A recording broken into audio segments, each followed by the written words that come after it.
sekundách spod tlaku kanadského mužstva, ktorý sa začal pri početnej prevahe. Ešte možnosť. Gól! Červené svetlo svieti.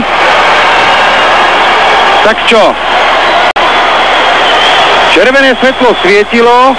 Za brankárom Curtisom Josephom som nesmierne zvedavý, či rozhodca, čo urobí rozhodca Mark Fosse.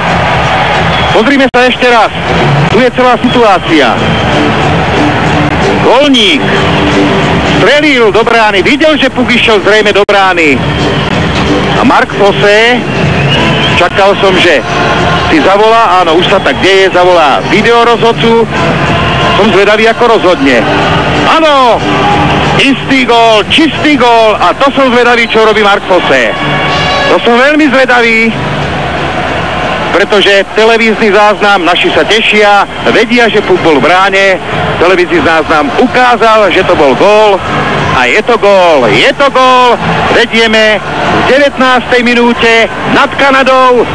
2-1, minútu a 38 sekúnd, dal náš druhý gól Ľubo Kolník. Je to výborné.